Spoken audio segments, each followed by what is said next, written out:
बहुत समय पहले की बात है। हिमालय की गोद में बसा एक छोटा सा गांव था, शांतिपुर। इस गांव में एक साधारण किसान रहता था। उसका नाम था रामू। रामू गरीब था, लेकिन बहुत ही ईमानदार और निडर इंसान था। पूरे गांव में उसकी इज्जत थी। एक दिन गांव के पास के जंगल में कुछ डाकू आकर छिप गए। गांव वालों में डर फैल गया।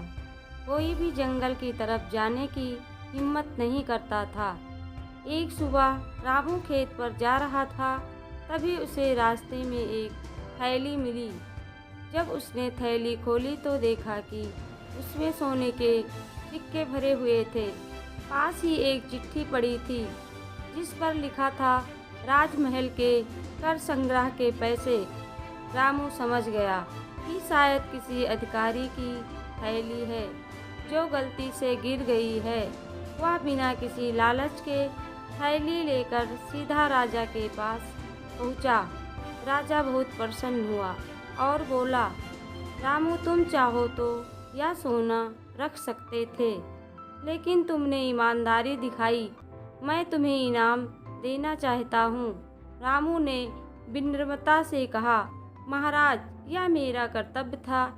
इसी बीच एक सिपाही दरबार में घबराया हुआ आया और बोला, महाराज, डाकू गांव के पास के जंगल में छिपे हैं और हमला करने की योजना बना रहे हैं। राजा सोच में पड़ गया। कोई सैनिक वहां जाने को तैयार नहीं था। रामू आगे बढ़ा और बोला, महाराज, अगर आप इजाज़त दें तो मैं गांव वालों के साथ मिलकर इन डाकुओं का सामना करूं। राजा ने उसकी हिम्मत की सराहना की और अनुमति दे दी।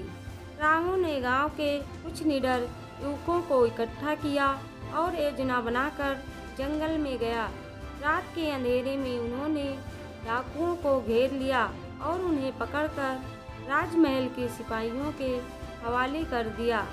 राजा बहुत खुश हुआ। उसने रामू को गांव की रक्षक की उपाधि दी और उसे गांव का मुखिया बना दिया। रामू के मुखिया बनने के बाद गांव में बहुत सुधार हुआ। लोग ईमानदारी से काम करने लगे। छोटे मोटे विवाद आपसी में समझ से सुलझाने लगे और रामू की न्यायप्रियता की चारों ओर चर्चा होने लगी। लेकिन जैसा कि होता है, अच्छाई जहाँ होती है वहाँ ईर्ष्या भी जन्म लेती है। गांव के पास के इलाके में एक जमींदार था, भैरव सिंह, जो खुद को राजा से भी बड़ा समझता था। वह भ्रष्ट, लालची और अत्याचारी था। पहले गांव के लोग उससे डरते थे और उसकी हर गलत मांग मानते थे। लेकिन रामू के मुखिया बनने के बाद लोगों ने भैरव सिंह की बातें मानना बंद कर दिया।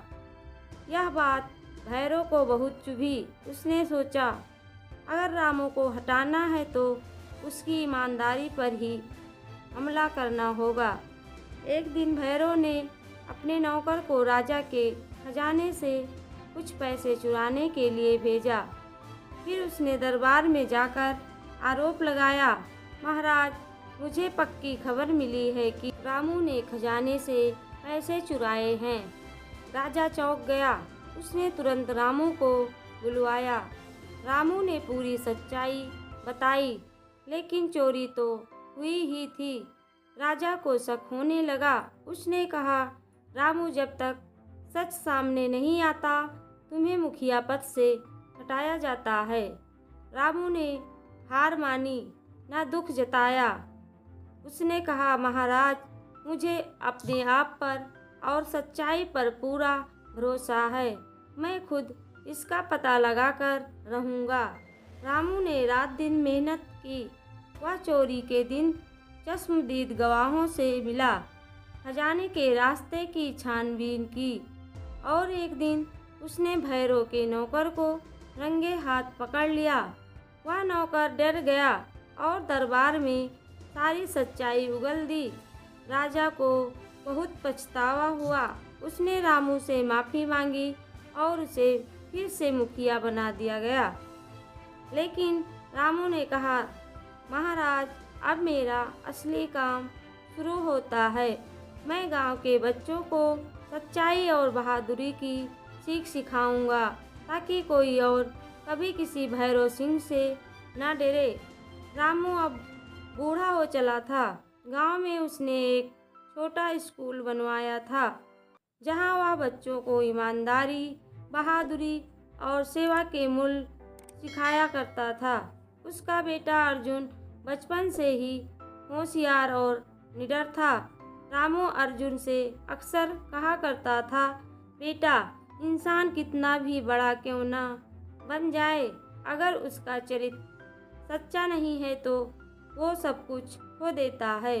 अर्जुन ने पिता की हर बात को दिल से लगाया। उसने पढ़ाई पूरी करने के बाद राज्य की सेवा करने का निश्चय किया, लेकिन रास्ता आसान नहीं था। अर्जुन ने राज्य की प्रशासनिक सेवा, राज्य सचिवालय की परीक्षा दी। वह हर चरण में अव्वल रहा, लेकिन अंतिम चरण में उसे एक अधिकारी ने संकेत दिया कि यदि वो थोड़ा नजराना दे दे तो उसकी नियुक्ति पक्की हो सकती है। अर्जुन ने मुस्कुराकर कहा, मैं रामू का बेटा हूँ, मैंने ईमान बेची नहीं सीखी है। उसने परीक्षा छोड़ने का खतरा उठाया, लेकिन शिकायत दर्ज करवाई। यह बात राजा तक पहुंची गई और अर्जुन की ईमानदारी की चर्चा पूरे राज्य में फैल गई। राजा ने खुद उसकी नियुक्ति की और उसे जन कल्याण विभाग का प्रमुख बनाया। अर्जुन ने अपने पद का उपयोग करते हुए राज्य के हर गांव में स्कूल और अस्पताल बनवाए। वह खुद गांव-गांव जाकर लोगों की समस्याएं सुनता था। कुछ प्रभावशाली लोग अर्जुन के इस बदलाव से नाखुश थे। उन्होंने कई बार उसे बदनाम करने की कोशिश की, पर वह अपने पिता की सीखों की ढाल लेकर चलता रहा। रामू अब बहुत बूढ़ा हो गया था। एक दिन जब अर्जुन किसी गांव की यात्रा से लौटा तो देखा पिता की हालत गंभीर है। रामू ने अर्जुन का हाथ थामा और कहा, बेटा, मेरी सबसे बड़ी संपत्ति तू है। मैंने तुझे धन नहीं दिया, पर मूल्य दिए। इन्हें कभी मत खोना, ताकि आने वाली पीढ़ियां यह जान सके कि एक किसान का बेटा भी राज्य का निर्माता बन सकता है, अगर उसके पास ईमानदारी और बहादुरी हो। सीख, यह कहानी हमें यह सिखाती है कि ईमानदारी और बहादुरी दो ऐसे गुण हैं जो किसी साधारण इंसान को भी असाधारण बना सकते हैं। सच्चाई और हिम्मत हमेशा जीतती है। रामू ने न केवल ईमानदारी और बहादुरी से अपने गांव की रक्षा की, बल्कि आने वाली पीढ़ियों को भी सिखाया कि सच्चाई पर चलना कठिन जरूर होता है, पर अंत में जीत उसी की होती है। एक सच्चे इंसान की विरासत पद नहीं होती, उसके कर्म होते हैं, जो अगली पीढ़ी के लिए दीपक बनते हैं।